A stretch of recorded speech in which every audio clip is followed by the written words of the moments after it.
Happy Sunday. My name is Mackenzie if you're new here, and welcome to my little corner of the internet.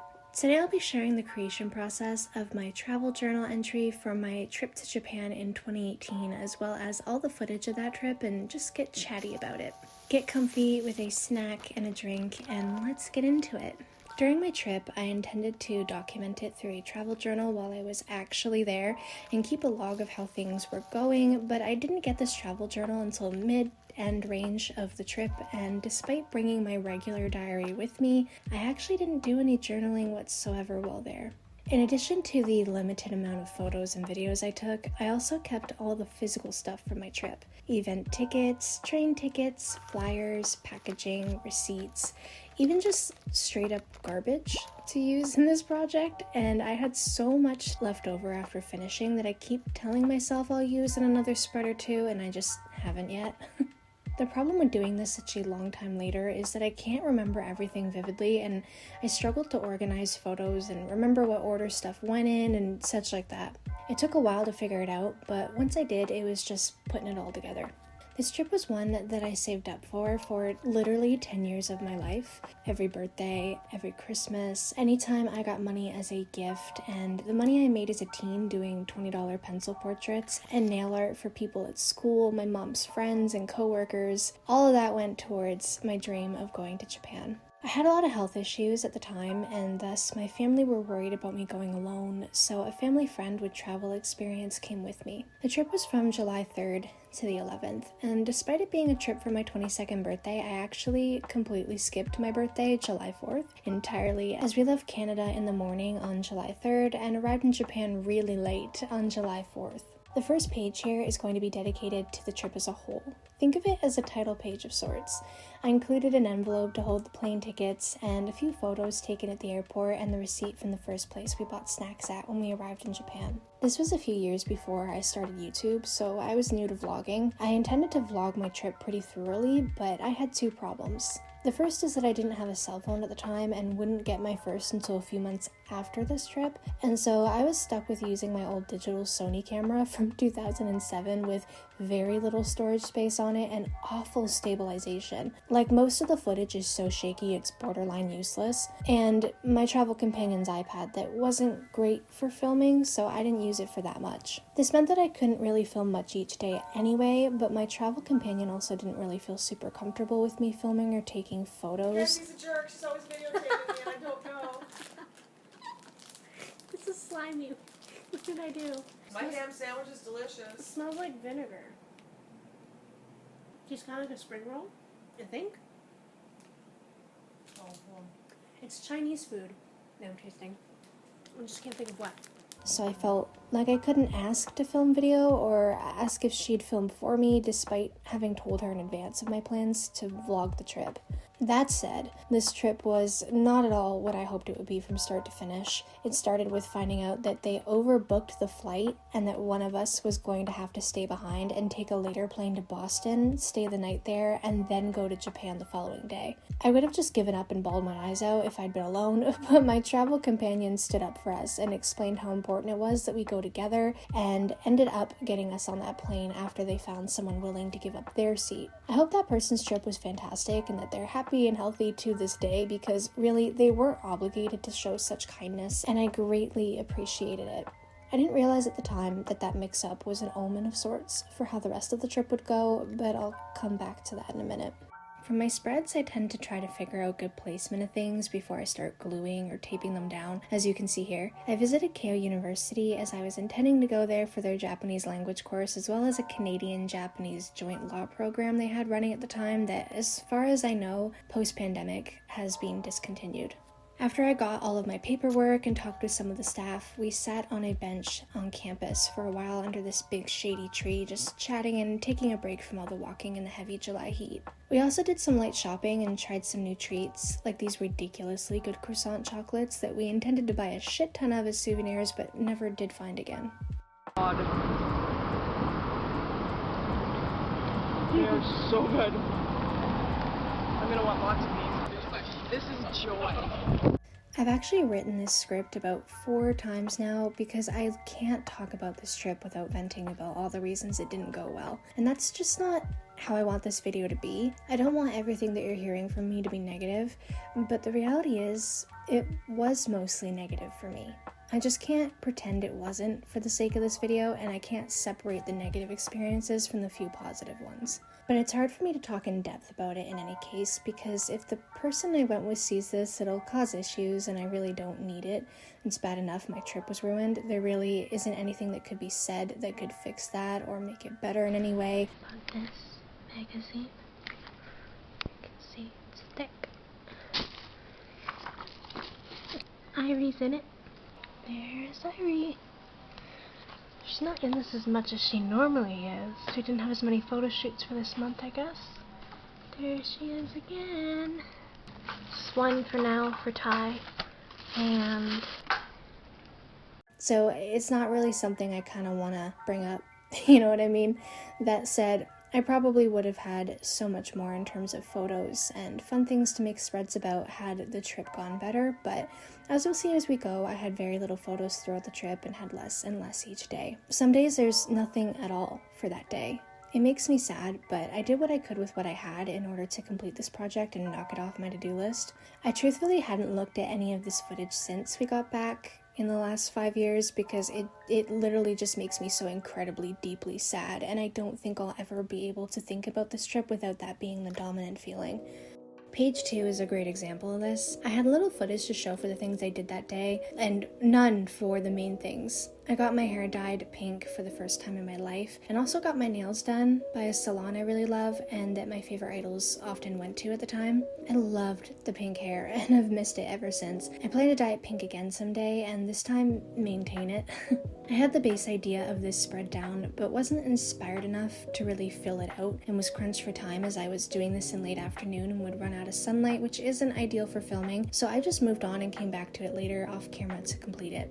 You've probably noticed the pictures of these bowls of food in almost every spread so far, and that's because we went to this particular restaurant several times. A few times even more than once a day, because not only was it cheap, it was insanely good. To this day, I am still thinking about these pork cutlets. Never did I ever think that anything could ever rival my nanny's breaded pork recipe, but I think I found the one thing that could. I'm literally making a beeline to the nearest one straight from the airport when I go back next year.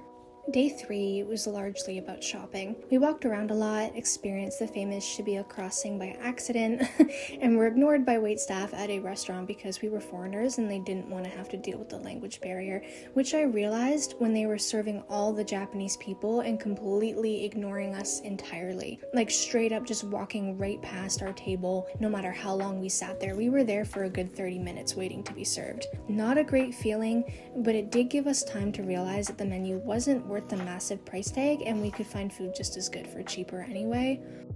I wasn't sure how I wanted to display the limited photos I had from this day, so I started out by placing some of the recipes and flyers from my purchases. We went to the massive Tower Records store and I frolicked through it like the little idol fangirl I am.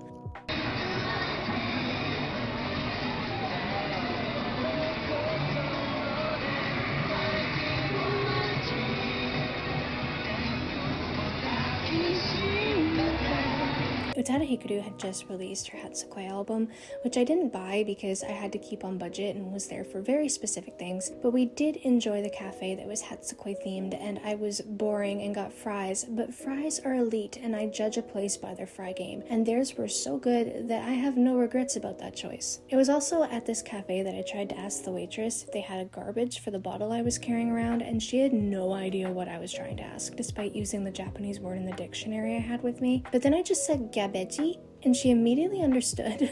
It was another lesson in when all else fails, katakana English is the hero you don't think you're gonna need. I did buy Suzuki Ari's debut album, Do Me a Favor, and it is to this day one of my top 5 favorite Japanese albums. It was a stellar release and a strong debut for my girl, and I wish this was the style she continued with, but that's a topic for another day. I spent a lot of time gushing over the signatures and messages from all my favorite Hello Project idols, a company I'd loved for the last 10 years and had to fight myself to not buy merch and CDs. I didn't budget for. If I could have spent half my budget on a bunch of Kyuto and Bono stuff even, maybe even a bit of Mumusu stuff, I would have, but it just wasn't meant to be this time. We also checked out a lot of neighboring stores, and one of the few videos and photos I had is of these ketchup bottles that I guess I found quite humorous. I left a lot of little spaces to write about each day later once all the main stuff was down. Onto a spread dedicated to one of the very few things on my very large itinerary list that I was actually able to do, which is the Snoopy Museum. It would only be there for the summer and then it would be gone and would pop up in a different country, so it was a limited time experience that I absolutely would not be able to experience again if not during this trip. This thing here is the wrapper to the ice cream sandwich I got from the cafe they had outside, which was as delicious as any ice cream sandwich would be, and maybe not fully worth its price tag, but was enjoyable nonetheless. I also promise I've cleaned it. It's not dirty.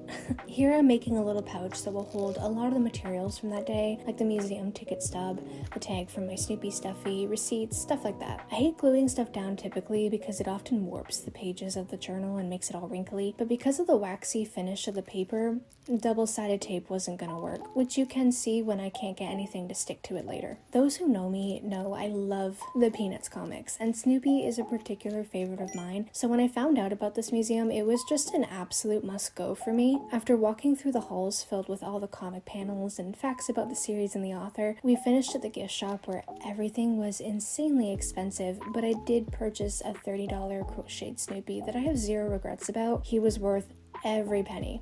Though we were allowed to take photos and videos in the museum, I chose not to, as you would have just heard nothing but complaining in the background, and I already had enough footage like that as it was. The lady at the front desk had asked my travel companion to spit out her gum, and she got very upset about that and literally would not stop complaining about it and the museum and about how boring it is and how expensive the Snoopy stuffy is and how ridiculous I am to buy it. Yeah, just a lot of that.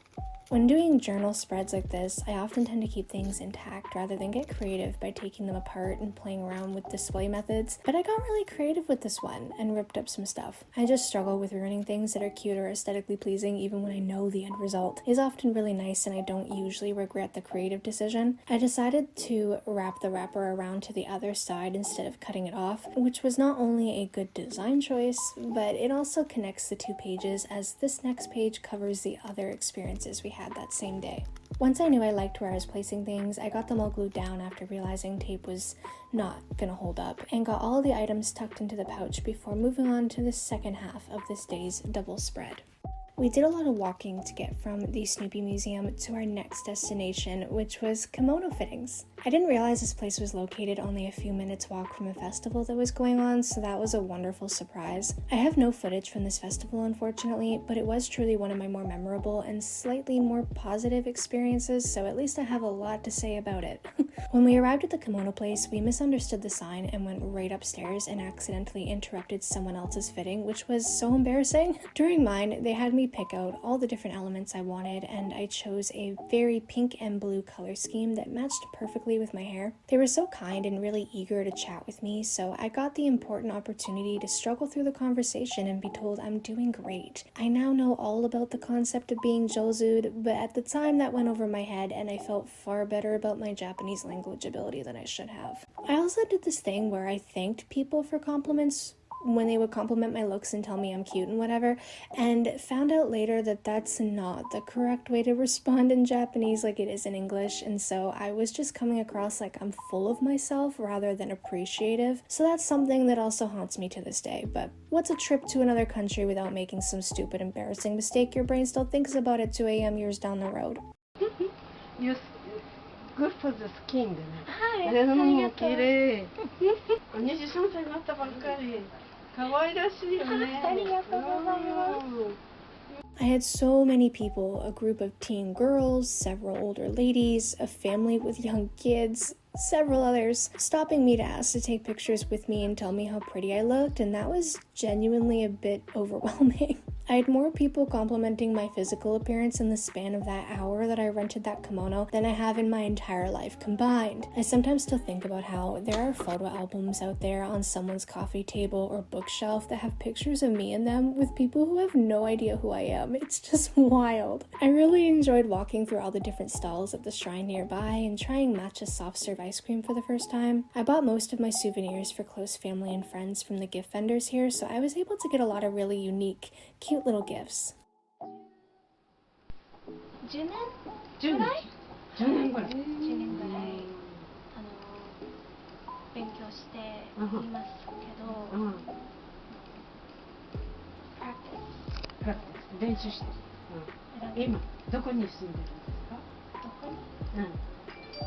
Where are you いやいや living? 自分うん。を勉強して、うん、勉強してるね。今どこに住んでるんですか？Where are you living? living うん。カナダカナダに住んでて勉強してる。日本に行きたいっていうテレビ番組に応募すればいい。私、うん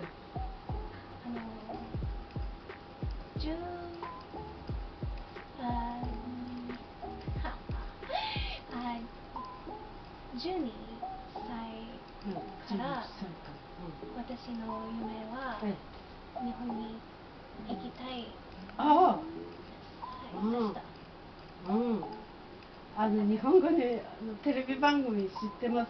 日本に行きたいって。はい。テレビ見たことあります？ TV 番組。番組。あるんですよ。日本に行きたいって、日本大好きっていう人に。asking the people. Somebody wanna go to Japan?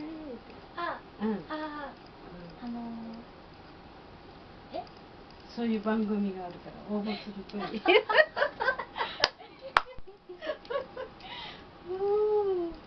当ですか？カナダから来てくれたの。いや綺麗。本当に嬉しいです。ありがとうね。July 9th was probably my favorite day of the trip and one of the best experiences of my entire life, Suzuki Ari's first solo performance at the Nippon Budokan.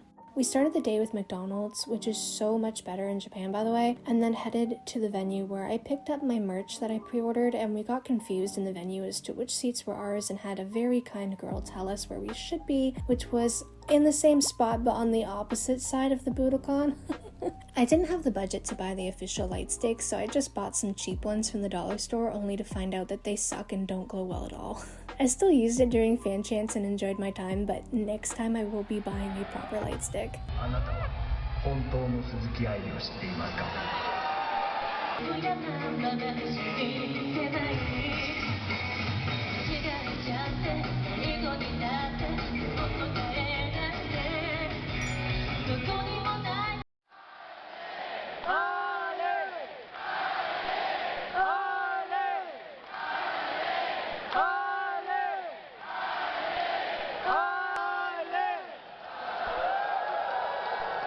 ？I couldn't film much in the venue as they do not allow filming or photos and you can get kicked out if caught, so I had to be careful and only got a few short clips. It was insane to me that at 12 years old I was watching Airi on YouTube performing songs like her first solo song, Tsukaku Vector, and now, 10 years later, I'm actually getting to experience it in person. When that song in particular started, I literally got tears in my eyes. Everything about that concert from start to finish was absolute perfection. Airi was seriously born to be a star. It was so much fun to experience and participate in the fan chants in person, especially during older songs like Hatsukwa Cider and Independent Girl that had clear chants that all the fans knew. My travel companion obviously didn't really know about this, so that was an experience like no other for her. But I think if you're ever going to experience a Japanese Idol concert for the first time with little to no prep beforehand, it should be an Airi or Hello Project group concert. It's truly an unforgettable experience. I did end up buying the concert DVD once it came out, and on on the anniversary every year, I watch it. For this spread, I did have a lot of items I collected from this experience, so I made another small pouch using the leftover paper from the paper bag I made into a pouch for the Snoopy spread. I had more photos from this event than any other on my trip, so it was a bit of a struggle to get them all on there in a way that looked nice, but once those were down, I used some leftover pattern paper from a previous Bujo project to decorate and lengthen the pouch so that the items I wanted to slip in there would stay in more securely. On our final full day, we went to what I thought was an Alice in Wonderland cafe and was marketed as such, but turns out it's just a very beautiful but overpriced accessories and goods shop. If I had the means, I would have purchased so much, and I do intend to go back once I'm in Japan, but all I did was walk around and browse as everything was a little too expensive for my very strained budget by that point in the trip. They had a lot of really cool designs and displays and large sculptures of mushrooms coming out of the walls and characters from the story, which was very cool. You can tell that so much love and passion and creativity went into making this shop. As an Alice in Wonderland fan, this was definitely a great experience, even if it wasn't what I thought it was going to be. Here I'm just going back through the pages and making sure there's nothing else I want to add before I finish for the day. As you can see, the double-sided tape wasn't holding up well for several things, so I did end up going in with glue to fix a lot of those elements to the pages later on. I added some coins, coupons, and cards I had left over from my trip into the Ziploc pouch and finished for the day.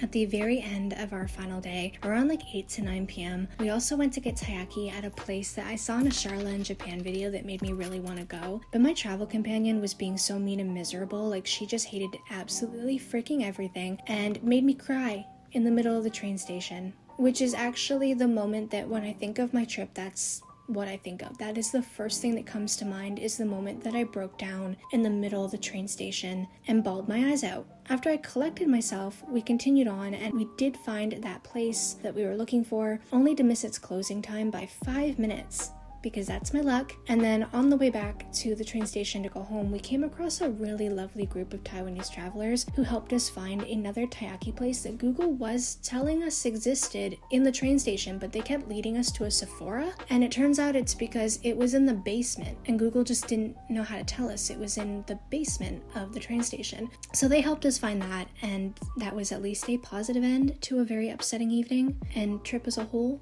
The taiyaki was delicious, by the way.